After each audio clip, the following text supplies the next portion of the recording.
ચાલો વિદ્યાર્થી મિત્રો શરૂ કરીએ વીકલી કરંટ અફેર્સના આજના પહેલા ટોપિકથી। જર્મન ગણિતશાસ્ત્રી ગર્ટ ફાલ્ટિંગ્સને વર્ષ 2026ના પ્રતિષ્ઠિત એબેલ પુરસ્કારથી સન્માનિત કરવાની જાહેરાત કરવામાં આવી। ગર્ટ ફાલ્ટિંગ્સ વિશે મહત્વના તથ્યો। દેશ મિત્રો, તેઓ જર્મની દેશના વતની છે। તેઓ એબેલ પુરસ્કાર જીતનારા સૌપ્રથમ જર્મન ગણિતશાસ્ત્રી બન્યા છે। સંસ્થા Max Planck Institute for Mathematics, Bonn, Germany. પુરસ્કારની રકમ 7.5 મિલિયન નોર્વેજિયન ક્રોનર, આશરે $7,70,000। હવે તેમનું યોગદાન જોઈએ તો તેમણે ખાસ કરીને અંકગણિતીય ભૂમિતિ, અરિથમેટિક જ્યોમેટ્રીના ક્ષેત્રમાં તેમના ઉત્કૃષ્ટ પ્રદાન માટે આ પુરસ્કાર એનાયત કરવામાં આવ્યો છે। તેમને મળેલા અન્ય સન્માન વિશે વાત કરીએ તો ગર્ટ ફાલ્ટિંગ્સને અગાઉ વર્ષ 1986માં ફિલ્ડ્સ મેડલ પણ મળી ચૂક્યો છે, જે ગણિતના ક્ષેત્રમાં બીજો એક સર્વોચ્ચ એવોર્ડ છે। તેમણે મોડેલ કન્જેક્ચર સાબિત કર્યું હતું, જેને હવે ફાલ્ટિંગ્સ થિયરમ તરીકે ઓળખવામાં આવે છે। હવે મિત્રો, એબેલ પુરસ્કાર વિશે પરીક્ષાલક્ષી માહિતી જોઈએ। અન્ય નામ મિત્રો, એબેલ પુરસ્કારને ગણિતના નોબેલ પુરસ્કાર તરીકે પણ ઓળખવામાં આવે છે। કોના દ્વારા અપાય છે આ પુરસ્કાર? આ પુરસ્કાર Norwegian academy of science and letters દ્વારા એનાયત કરવામાં આવે છે। કોની યાદમાં અપાય છે આ પુરસ્કાર? નોર્વેના મહાન ગણિતશાસ્ત્રી નિલ્સ હેનરિક એબેલની સ્મૃતિમાં આ પુરસ્કાર આપવામાં આવે છે। પ્રથમ વિજેતા ફ્રેન્ચ ગણિતશાસ્ત્રી જીન પિયર સેરેને વર્ષ 2003માં મળ્યો હતો। સમારોહ આ પુરસ્કાર ઓસ્લો, નોર્વેમાં મે 2026માં યોજાનાર સમારોહમાં કિંગ હેરલ્ડ પાંચમા દ્વારા એનાયત કરવામાં આવશે। વર્ષ 2007માં ભારતીય મૂળના અમેરિકન ગણિતશાસ્ત્રી S.R. શ્રીનિવાસ વર્ધનને સંભાવના સિદ્ધાંત, પ્રોબેબિલિટી થિયોરીમાં તેમના યોગદાન બદલ એબેલ પુરસ્કાર એનાયત કરવામાં આવ્યો હતો। તેઓ આ પુરસ્કાર જીતનાર એકમાત્ર ભારતીય મૂળના વ્યક્તિ છે। ત્યાર પછીનો ટોપિક જોઈએ મિત્રો, ગ્રીન મોબિલિટીને વેગ। કેન્દ્ર સરકારે PME ડ્રાઈવ યોજનાની સમયમર્યાદા લંબાવી, મુદ્દત વધારો। કેન્દ્ર સરકારે આ યોજનાને 31 માર્ચ 2028 સુધી લંબાવી છે। અગાઉની મુદ્દત જોઈએ તો આ યોજના 31 માર્ચ 2026ના રોજ પૂર્ણ થવાની હતી। બજેટ મિત્રો, આ યોજનાનો સમયગાળો વધારવામાં આવ્યો છે, પરંતુ કુલ મંજૂર થયેલ બજેટ ₹10,900 કરોડ જ રહેશે। તેમાં કોઈ વધારો કરાયો નથી। વાહન મુજબ નવી ડેડલાઇનની વાત કરીએ તો સરકારે દરેક વાહન કેટેગરી માટે અલગ અલગ સમયમર્યાદા નક્કી કરી છે, જે નીચે મુજબ જોઈએ। ઇલેક્ટ્રિક ટુ વ્હીલર, આ માટેની સબસિડી માત્ર 31 જુલાઈ 2026 સુધી જ મળશે। પછી છે ઇલેક્ટ્રિક થ્રી વ્હીલર એટલે કે ઈ રિક્ષા। આ માટેની યોજના 31 માર્ચ 2028 સુધી ચાલુ રહેશે। પછી આવે છે મિત્રો ભારે વાહનો એટલે કે ઈ બસ, ઈ ટ્રક અને ઈ એમ્બ્યુલન્સ। આ વાહનો અને ટેસ્ટિંગ એજન્સીઓ માટે પણ યોજના 31 માર્ચ 2028 સુધી લંબાવવામાં આવી છે। યોજના વિશે પરીક્ષાલક્ષી તથ્યો વિશે ચર્ચા કરીએ તો આ યોજનાનું પૂરું નામ PME ડ્રાઈવ એટલે કે PME electric drive revolution in innovative vehicle enhancement છે। આ યોજનાની શરૂઆત કેન્દ્રીય કેબિનેટ દ્વારા 11 સપ્ટેમ્બર 2024ના રોજ થઈ હતી। આ યોજનાનો ઉદ્દેશ્ય ભારતમાં ઇલેક્ટ્રિક વાહનો EVના વેચાણને પ્રોત્સાહન આપવું અને ચાર્જિંગ ઇન્ફ્રાસ્ટ્રક્ચર ઊભું કરવું। નોડલ મંત્રાલય, આ યોજના ભારે ઉદ્યોગ મંત્રાલય એટલે કે મિનિસ્ટ્રી ઓફ હેવી ઇન્ડસ્ટ્રીઝ હેઠળ આવે છે। ત્યાર પછી સબસિડીની પ્રક્રિયા જોઈએ। આ યોજનામાં લાભાર્થીઓને આધાર પ્રમાણિત ઈ વાઉચર દ્વારા સબસિડી મળે છે। યોજનાના મુખ્ય ઘટકોની વાત કરીએ તો આ યોજના હેઠળ નીચે મુજબના ક્ષેત્રોને આવરી લેવામાં આવ્યા છે। ઈ બસ, જાહેર પરિવહન માટે 14,028 ઈ બસોની ખરીદી માટે ₹4,391 કરોડ ફાળવ્યા છે। ઈ એમ્બ્યુલન્સ, આ નવી કેટેગરી ઉમેરવામાં આવી છે, જેના માટે ₹500 કરોડ ફાળવ્યા છે। ચાર્જિંગ સ્ટેશન, જાહેર સ્થળોએ ચાર્જિંગ સ્ટેશન સ્થાપવા માટે રૂપિયા 2000 કરોડની જોગવાઈ છે. હવે શા માટે મુદ્દત વધારવી પડી? તો મિત્રો, ઈ ટ્રક અને ઈ બસો જેવી કેટેગરીમાં ઉત્પાદન અને અમલીકરણ પ્રક્રિયામાં સમય લાગતો હોવાથી તેમજ ટેસ્ટિંગ એજન્સીઓને અપગ્રેડ કરવા માટે વધુ સમયની જરૂર હોવાથી આ નિર્ણય લેવાયો છે. હવે આગળના ટોપિક વિશે ચર્ચા કરીએ. ભારતીય નૌસેનાનું તાલીમ જહાજ INS સુદર્શિની ફ્રાન્સના બેસ્ટ બંદર પર પહોંચીને ઐતિહાસિક લોકાયન 26 ટ્રાન્સઓસનિક એટલે કે મહાસાગર પારના અભિયાનમાં સામેલ થયું.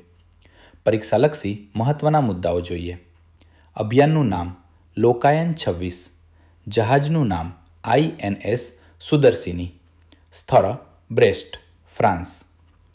આ અભિયાનના ઉદ્દેશ્યની વાત કરીએ તો દરિયાઈ વારસાની જાળવણી અને આંતરરાષ્ટ્રીય નૌકાદળ સહયોગ વધારવો, કેડેટ્સને સમુદ્રમાં જીવંત તાલીમ અને નેવિગેશનના પાઠ શીખવવા, ભારત અને ફ્રાન્સ વચ્ચેના દ્વિપક્ષીય સંરક્ષણ સંબંધોને મજબૂત કરવા. હવે INS સુદર્શિની જહાજ વિશે થોડું જાણીએ. શ્રેણી: તે એક સેલ ટ્રેનિંગ શિપ છે, એટલે કે તે સડ મતલબ કાપડના પડદા દ્વારા પવનની મદદથી ચાલે છે. ઉદ્દેશ્ય: આ જહાજનો મુખ્ય ઉપયોગ નૌસેનાના કેડેટ્સ એટલે કે તાલીમાર્થીઓને દરિયાઈ સફર, પવનની દિશા અને નૌકાયન સીમમેનશીપની પાયાની તાલીમ આપવા માટે થાય છે.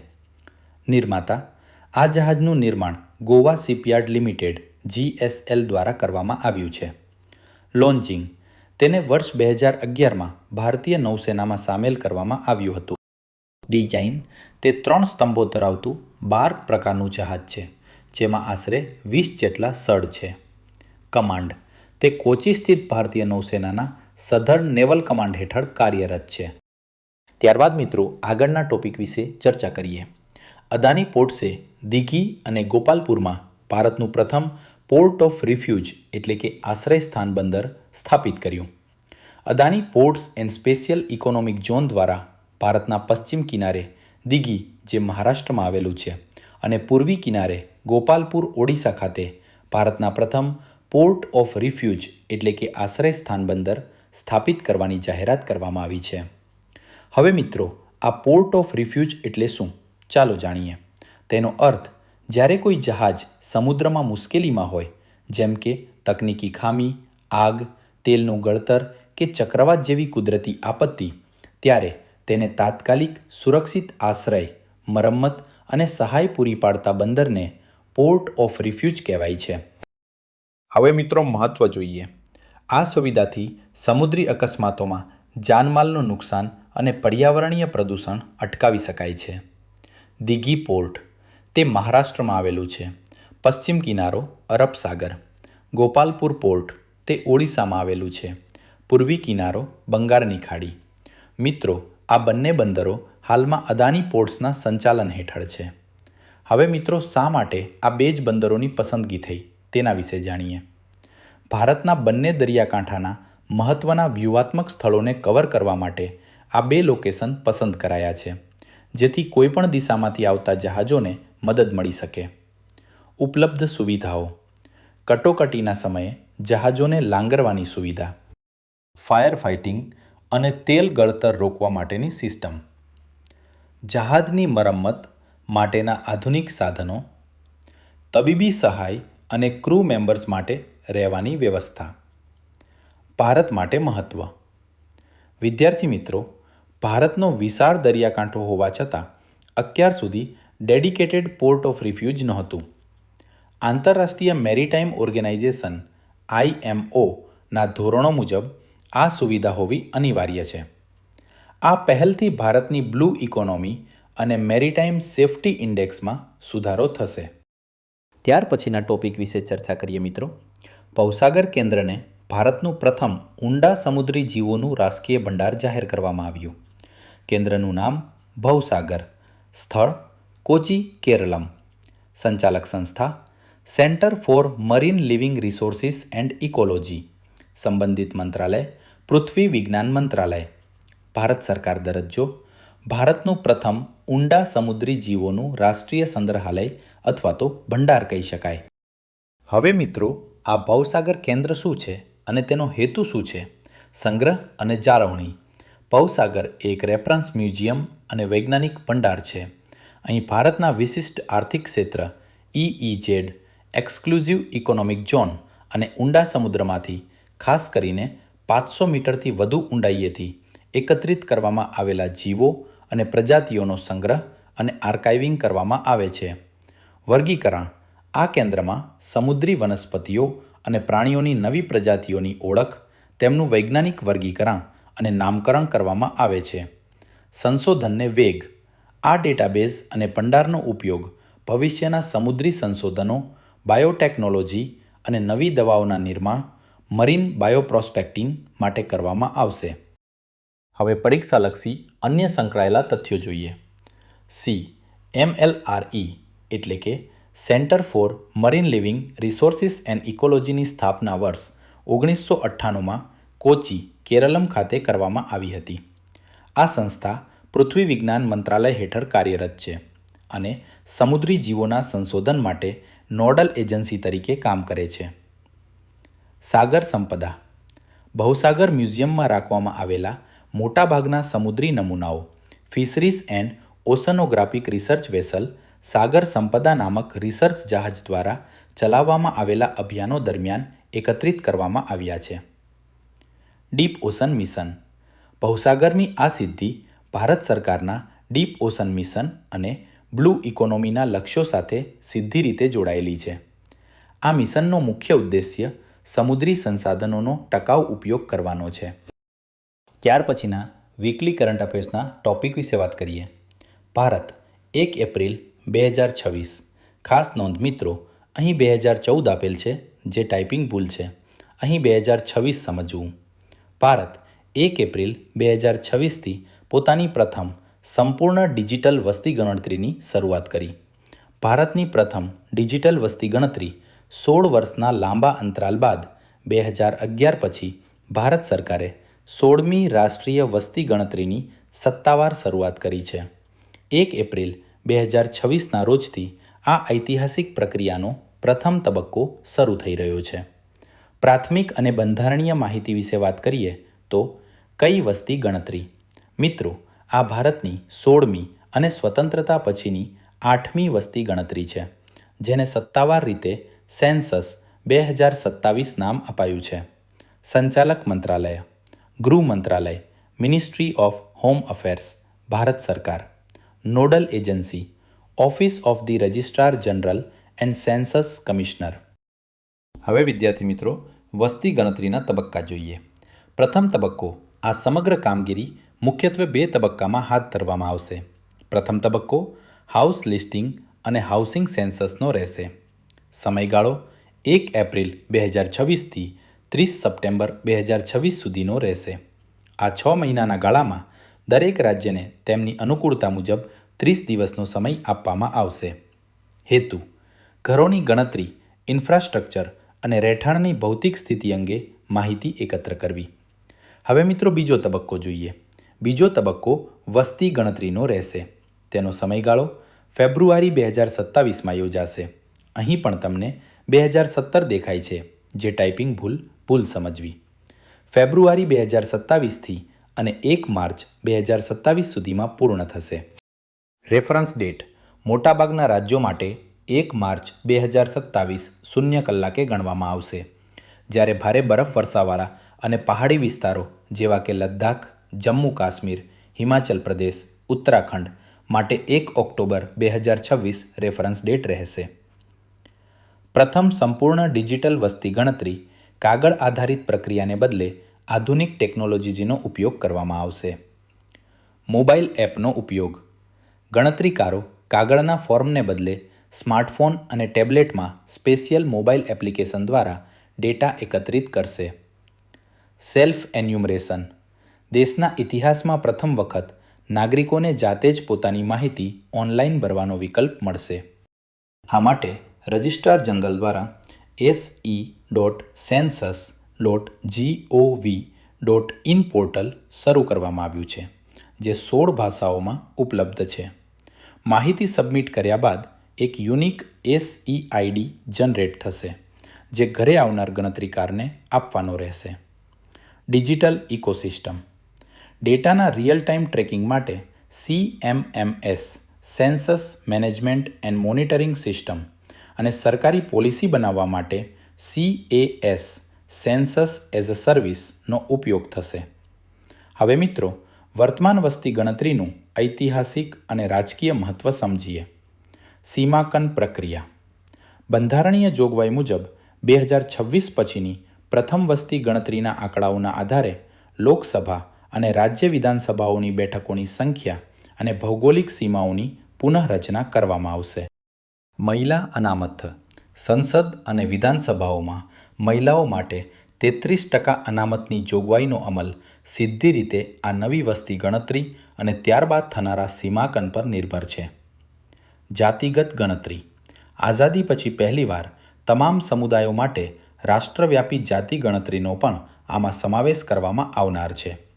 છેલ્લે વર્ષ 1931માં બ્રિટિશ કાળમાં સંપૂર્ણ જાતિ ગણતરી થઈ હતી. હવે મિત્રો, વસ્તી ગણતરીનો ઇતિહાસની એક ઝલક જોઈએ. પ્રાચીન અને મધ્યકાલીન ઇતિહાસ ઉપર નજર કરીએ તો કૌટિલ્યનું અર્થશાસ્ત્ર મૌર્યકાળ ઈસવીસન પૂર્વે 300ની આસપાસ વસ્તી ગણતરીના પુરાવા મળે છે, જેમાં કરવેરા નક્કી કરવા માટે ડેટા એકત્ર કરવામાં આવતો હતો. આઈન-એ-અકબરી મુગલકાળ. અકબરના શાસનકાળ દરમિયાન વસ્તી, ઉદ્યોગ અને સંપત્તિના આંકડા રાખવાની વ્યવસ્થા હતી. આધુનિક ભારત બ્રિટિશ કાળ પર નજર કરીએ. વર્ષ 1872 પ્રથમ પ્રયાસ. લોર્ડ મેયોના સમયમાં ભારતની પ્રથમ વસ્તી ગણતરી થઈ, પરંતુ તે દેશભરમાં એક સાથે નહોતી. વર્ષ 1881 પ્રથમ સત્તાવાર શરૂઆત. લોર્ડ રીપનના સમયમાં પ્રથમ વખત આખા દેશમાં એક સાથે વસ્તી ગણતરી કરવામાં આવી. ત્યારથી દર 10 વર્ષે વસ્તી ગણતરી કરવાની પરંપરા શરૂ થઈ. W. પ્લોડન. તેઓ 1881ની પ્રથમ સત્તાવાર વસ્તી ગણતરીના કમિશનર હતા. હવે વિદ્યાર્થી મિત્રો, આઝાદી પછીની વસ્તી ગણતરી ઉપર એક નજર કરીએ. વસ્તી ગણતરી અધિનિયમ 1948. આ કાયદા હેઠળ વસ્તી ગણતરીને કાયદાકીય સ્વરૂપ આપવામાં આવ્યું. વર્ષ 1951માં આઝાદ ભારતની પ્રથમ વસ્તી ગણતરી યોજાઈ. વર્ષ 1961માં આ ગણતરીમાં પ્રથમ વખત સાક્ષરતાની વ્યાખ્યા નિર્ધારિત કરવામાં આવી. મહત્વના વળાંકો. મહાન વિભાજક વર્ષ 1921. ભારતના ઇતિહાસમાં માત્ર 1911થી 1921ના દાયકા દરમિયાન વસ્તીમાં ઘટાડો, નકારાત્મક વૃદ્ધિ 0.31% જોવા મળ્યો હતો. તેથી તેને મહાન વિભાજક વર્ષ કહેવામાં આવે છે. વર્ષ 1971. આ વસ્તી ગણતરીના આધારે જ અત્યારે લોકસભાની બેઠકોનું સીમાંકન નક્કી થયેલું છે. છેલ્લી વસ્તી ગણતરી 2011. ક્રમ ભારતની 15મી અને આઝાદી પછીની 7મી વસ્તી ગણતરી. તેનું સ્લોગન અમારી વસ્તી ગણતરી, અમારું ભવિષ્ય, અવર સેન્સસ અવર ફ્યુચર હતું. તે સમયે કમિશનર સી ચંદ્રમૌલી હતા. મુખ્ય આંકડાઓ પર નજર નાખીએ તો કુલ વસ્તી 121.8 કરોડ હતી. જાતિ પ્રમાણ 943. સાક્ષરતા દર 74.04% હતો. વસ્તી ગીચતા 382 વ્યક્તિ પ્રતિ ચોરસ કિલોમીટર હતી. ત્યાર પછીનો નવો ટોપિક જોઈએ મિત્રો. ભારતીય નૌસેનાએ તાજેતરમાં માલવન નામના એન્ટી સબમરીન વોરફેર સેલો વોટરક્રાફ્ટને પોતાના કાફલામાં સામેલ કર્યું. ભારતીય નૌસેનાની તાકાત અને દરિયાકાંઠાની સુરક્ષાને વધુ મજબૂત કરવા માટે સ્વદેશી નિર્મિત બીજું એન્ટી સબમરીન વોરફેર સેલો વોટરક્રાફ્ટ માલવન નૌસેનાને સોંપવામાં આવ્યું છે. પ્રાથમિક માહિતી. યુદ્ધ જહાજનું નામ INS માલવન છે. પ્રકાર તે એન્ટી સબમરીન વોરફેર સેલો વોટરક્રાફ્ટ છે. શ્રેણી આ માહે ક્લાસનું બીજું જહાજ છે. મિત્રો, સંરક્ષણ મંત્રાલય દ્વારા કુલ 8 આવા જહાજો બનાવવાનો કરાર થયો છે. નિર્માતા કોચિન શિપયાર્ડ લિમિટેડ, કોચી. મુખ્ય ઉદ્દેશ્ય છીછરા પાણીમાં દુશ્મન દેશની સબમરીન શોધી કાઢવી અને તેનો નાશ કરવો. INS માલવનની ટેકનિકલ વિશેષતાઓ જોઈએ. વજન અને કદ. આ જહાજની લંબાઈ 78 મીટર, પહોળાઈ 11.36 મીટર અને વજન આશરે 896થી 1100 ટન જેટલું છે. ઝડપ અને રેન્જ વિશે વાત કરીએ તો તેની મહત્તમ ઝડપ 25 નોટ્સ છે. તે 14 નોટ્સની સ્પીડે 1800 નોટિકલ માઇલ સુધીનું અંતર કાપી શકે છે. શસ્ત્ર સરંજામ. આ જહાજ અત્યાધુનિક સ્વદેશી શસ્ત્રોત્રોથી સજ્જ છે. તેમાં ટોર્પીડો, multifunctional ASW rockets, advanced radar અને આધુનિક હલ માઉન્ટેડ સોનાર સિસ્ટમ લગાવવામાં આવી છે. પ્રોપલ્શન. તે વોટર જેટ પ્રોપલ્શન ટેકનોલોજી દ્વારા સંચાલિત છે, જે તેને છીછરા દરિયામાં ખૂબ જ ચપળતાથી ફરવામાં મદદ કરે છે. હવે મિત્રો, નામકરણ અને ઐતિહાસિક મહત્વ જોઈએ. નામ પાછળનો ઇતિહાસ. આ યુદ્ધ જહાજનું નામ મહારાષ્ટ્રના ઐતિહાસિક દરિયાકાંઠાના શહેર માલવન પરથી રાખવામાં આવ્યું છે. આ વિસ્તાર છત્રપતિ શિવાજી મહારાજના ગૌરવશાળી દરિયાઈ વારસા સાથે ગાઢ રીતે જોડાયેલો છે. વારસો. તે અગાઉના રશિયન બનાવટના પૂર્વ INS માલવન પેટિયા ક્લાસનો વારસો આગળ ધપાવે છે, જેને વર્ષો સુધી નૌસેનામાં સેવા આપ્યા બાદ વર્ષ 2003માં નિવૃત્તિ લીધી હતી. હવે પરીક્ષાલક્ષી અન્ય અગત્યના તથ્યોને જોઈએ. અભય ક્લાસનું સ્થાન લેશે. ભારતીય નૌસેનામાં કાર્યરત જૂના થઈ ગયેલા અભય ક્લાસ કોર્વેટ્સની જગ્યા હવે આ નવા માહે ક્લાસના ASWSWC જહાજો લેશે. આત્મનિર્ભર ભારત.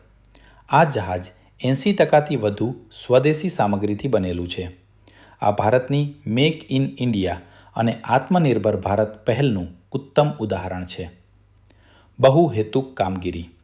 સબમરીન રોધી કામગીરી ઉપરાંત આ જહાજ ઓછી તીવ્રતાવાળા મેરીટાઈમ ઓપરેશન્સ, દરિયાકાંઠાની પેટ્રોલિંગ અને સમુદ્રમાં સુરંગ પાથરવા એટલે કે માઇન લેઇંગ જેવા કાર્યો કરવા માટે પણ સક્ષમ છે. હવે વિદ્યાર્થી, આગળના ટોપિક વિશે ચર્ચા કરીએ. કેન્દ્ર સરકારના નવીન અને નવીનીકરણીય ઉર્જા મંત્રાલયે PM કુસુમ પ્રોજેક્ટ અંતર્ગત સૌર ઉર્જા અને કૃષિ પંપના ઇન્સ્ટોલેશન માટે સમયમર્યાદા 31 માર્ચ 2027 સુધી લંબાવી. યોજનાનું પૂરું નામ પ્રધાનમંત્રી કિસાન ઉર્જા સુરક્ષા એવં ઉત્થાન મહાભિયાન છે. તેની શરૂઆત વર્ષ 2019માં ભારત સરકાર દ્વારા કરવામાં આવી હતી. સંબંધિત મંત્રાલય. નવીન અને નવીનીકરણીય ઉર્જા મંત્રાલય, ministry of new and renewable energy MNRE. મુખ્ય ઉદ્દેશ્યોની વાત કરીએ તો કૃષિ ક્ષેત્રને ડીઝલ મુક્ત કરવું અને ખેડૂતોને ઉર્જા અને જળ સુરક્ષા પ્રદાન કરવી. ખેડૂતો સિંચાઈ માટે ડીઝલ પંપની જગ્યાએ સોલાર પંપ, સૌર ઉર્જાથી ચાલતા પંપનો ઉપયોગ કરે તેને પ્રોત્સાહન આપવું. ખેડૂતો પોતાની બંજર કે પડતર જમીન પર સોલાર પેનલ લગાવીને તેમાંથી ઉત્પન્ન થતી વધારાની વીજળી રાજ્યની વીજ કંપનીઓને એટલે કે ગ્રીડને વેચીને વધારાની આવક મેળવી શકે તે સુનિશ્ચિત કરવું. હવે મિત્રો, યોજનાના 3 મુખ્ય ઘટકો પર નજર કરીએ. ઘટક 1, ખેડૂતોની જમીન પર 10,000 મેગાવોટના વિકેન્દ્રિત ગ્રીડ સાથે જોડાયેલા સૌર ઉર્જા પ્લાન્ટની સ્થાપના કરવી. ઘટક 2, 20 લાખ જેટલા નવા સ્ટેન્ડઅલોન એટલે કે સ્વતંત્ર સોલાર પંપ સ્થાપવા.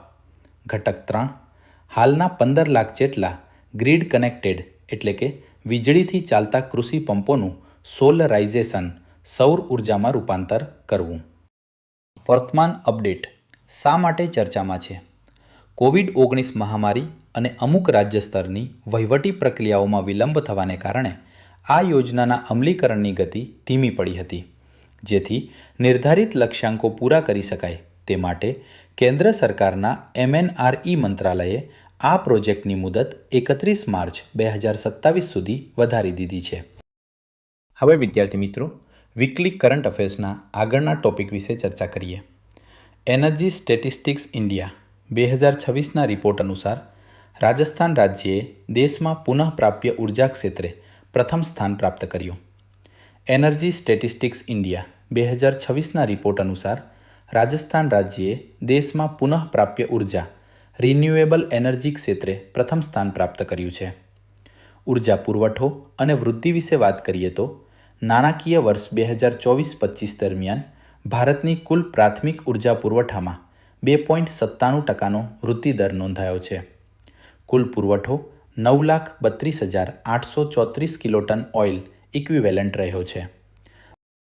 પુનઃપ્રાપ્ય ઉર્જાની સંભાવના 31 માર્ચ 2025 સુધીમાં ભારતની પુનઃપ્રાપ્ય ઉર્જા ઉત્પન્ન કરવાની કુલ સંભાવના 47,44,545 મેગાવોટ અંદાજવામાં આવી છે. સૌર ઉર્જા. આ ક્ષેત્રમાં જબરદસ્ત વૃદ્ધિ જોવા મળી છે. નાણાકીય વર્ષ 2023-24માં જે 7,41,990 મેગાવોટ હતી તે વધીને 2024-25માં 33,43,378 મેગાવોટ થઈ ગઈ છે. પછી મિત્રો પવન ઉર્જા વિન્ડ પાવર જોઈએ. તેની સંભાવના 11,63,838 મેગાવોટ છે. મોટી હાઇડ્રો પ્રોજેક્ટ્સ તેની સંભાવના 1,33,410 મેગાવોટ છે. હવે વિદ્યાર્થી મિત્રો, આ ક્ષેત્રે ટોચના રાજ્યોનું પ્રદાનની વાત કરીએ તો ભારતની કુલ પુનઃપ્રાપ્ય ઉર્જા ક્ષમતાના 70%થી વધુ હિસ્સો માત્ર નીચેના 6 રાજ્યો ધરાવે છે. મિત્રો, આ ક્રમ ખાસ યાદ રાખજો. પહેલા સ્થાને છે રાજસ્થાન 23.70%, બીજા સ્થાને છે મહારાષ્ટ્ર 14.28%, ત્રીજા સ્થાને આપણું ગુજરાત છે જે 9.10% છે, ચોથા સ્થાને આંધ્રપ્રદેશ છે 9.10%, પાંચમા સ્થાને કર્ણાટક છે 8.58% અને છેલ્લે મધ્યપ્રદેશ આવે છે 5.59%. સ્થાપિત ક્ષમતા અને ઉત્પાદનમાં વૃદ્ધિ વિશે વાત કરીએ તો સ્થાપિત ક્ષમતા 31 માર્ચ 2014ના રોજ જે 90,134 મેગાવોટ હતી તે વધીને 31 માર્ચ 2025ના રોજ 2,20,346 મેગાવોટ થઈ ગઈ છે. આમાં વાર્ષિક ચક્રવૃદ્ધિ વૃદ્ધિદર CAGR 10.65% નોંધાયો છે. વીજ ઉત્પાદન. પુનઃપ્રાપ્ય સ્ત્રોતોમાંથી વીજ ઉત્પાદન નાણાકીય વર્ષ 2015-16ના 1,58,314 ગીગાવોટ અવર એટલે કે ગીગાવોટ અવરથી વધીને 2024-25માં 4,16,821 ગીગાવોટ અવર એટલે કે ગીગાવોટ અવર થયું છે, જે 9.17%નો CAGR દર્શાવે છે. ચાલો વિદ્યાર્થી મિત્રો, ત્યાર પછીના ટોપિક વિશે ચર્ચા કરીએ. આંધ્રપ્રદેશનું અમરાવતી ભારતનું સૌપ્રથમ ક્વોન્ટમ કોમ્પ્યુટર લોન્ચ કરીને દેશના ટેકનોલોજી ક્ષેત્રે એક ઐતિહાસિક સિદ્ધિ હાંસલ કરશે. લોન્ચિંગની તારીખ 14 એપ્રિલ 2026 આંતરરાષ્ટ્રીય ક્વોન્ટમ દિવસ નિમિત્તે થશે. સ્થળ SRM university campus Amaravati, Andhra Pradesh. કોના દ્વારા? આંધ્રપ્રદેશના મુખ્યમંત્રી N. ચંદ્રબાબુ નાયડુના વિઝન અંતર્ગત આ ભારતનું પ્રથમ open access quantum computer launch કરવામાં આવશે. અમરાવતી ક્વોન્ટમ વેલી. આંધ્રપ્રદેશ સરકાર અમરાવતીમાં 50 એકર જમીનમાં દેશની પ્રથમ ક્વોન્ટમ વેલી વિકસાવી રહી છે. આ પ્રોજેક્ટની કેટલીક વિશેષતાઓ હવે આગળ જોઈએ. લક્ષ્ય: વર્ષ 2030 સુધીમાં અમરાવતીને વિશ્વના ટોચના 5 ક્વોન્ટમ હબમાં સ્થાન અપાવવાનું લક્ષ્ય રાખવામાં આવ્યું છે. સ્વદેશી નિર્માણ. મેડ ઇન અમરાવતી પહેલ અંતર્ગત ક્વોન્ટમ કોમ્પ્યુટિંગ હાર્ડવેરના 85% ઉપકરણોનું સ્વદેશી સ્તરે ઉત્પાદન કરવાનું લક્ષ્ય છે. અહીં 8 વિશિષ્ટ ટાવર બનાવવામાં આવશે જે ક્વોન્ટમ રિસર્ચ, સ્ટાર્ટઅપ્સ અને ઇનોવેશન માટે સમર્પિત હશે. રાષ્ટ્રીય ક્વોન્ટમ મિશન. આ પ્રોજેક્ટ કેન્દ્ર સરકારના ₹6,000 કરોડના નેશનલ ક્વોન્ટમ મિશન સાથે સીધો જોડાયેલો છે. આંધ્રપ્રદેશ દેશનું પ્રથમ અને એકમાત્ર એવું રાજ્ય છે જેને પોતાની અલગ ડેડિકેટેડ ક્વોન્ટમ કોમ્પ્યુટિંગ પોલિસી લાગુ કરી છે. ભાગીદારી અને સહયોગ.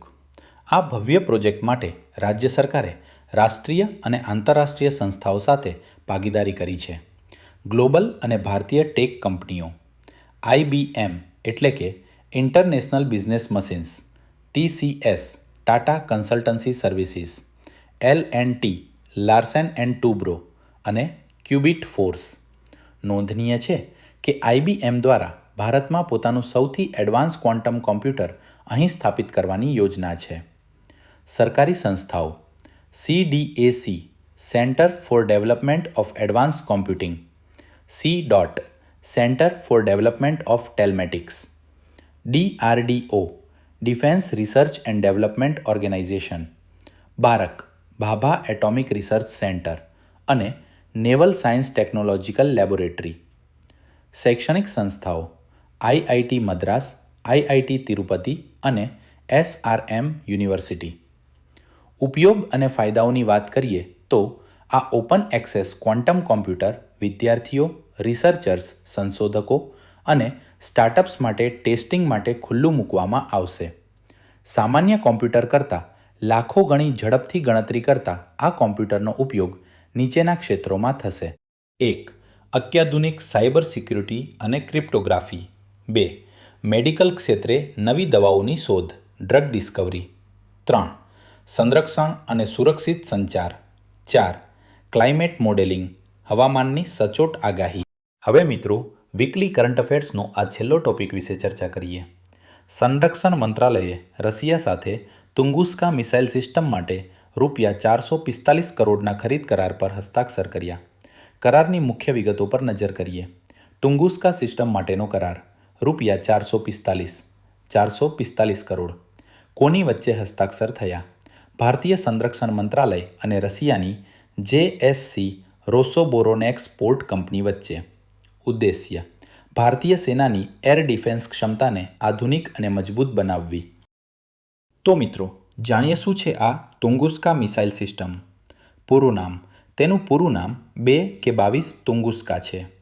નાટો રિપોર્ટિંગ નામ SA-19 ગ્રીઝોન તરીકે નોંધાયેલું છે. પ્રકાર વિશે વાત કરીએ તો આ એક tracked self propelled anti aircraft gun અને મિસાઇલ સિસ્ટમ છે. એટલે કે આ સિસ્ટમ મિસાઇલ અને તોપ બંનેથી સજ્જ છે અને ટેન્કની જેમ ચેઇન પર ચાલે છે. મુખ્ય કાર્ય: તે યુદ્ધભૂમિમાં આગળ વધતા ઇન્ફન્ટ્રી એટલે કે પાયદળ અને ટેન્ક રેજિમેન્ટને દુશ્મનના ડ્રોન, હેલિકોપ્ટર અને નીચી ઉડાન ભરતા વિમાનોથી રક્ષણ પૂરું પાડે છે. આ મિસાઇલની ક્ષમતા જોઈએ તો આશરે 10 કિલોમીટર સુધીના લક્ષ્યને વિંધી શકે છે. ગનની ક્ષમતા: નજીકના અંતરે આશરે 3થી 4 કિલોમીટર આવતા લક્ષ્યોનો નાશ કરી શકે છે. હવે મિત્રો, વ્યૂહાત્મક મહત્વ જોઈએ.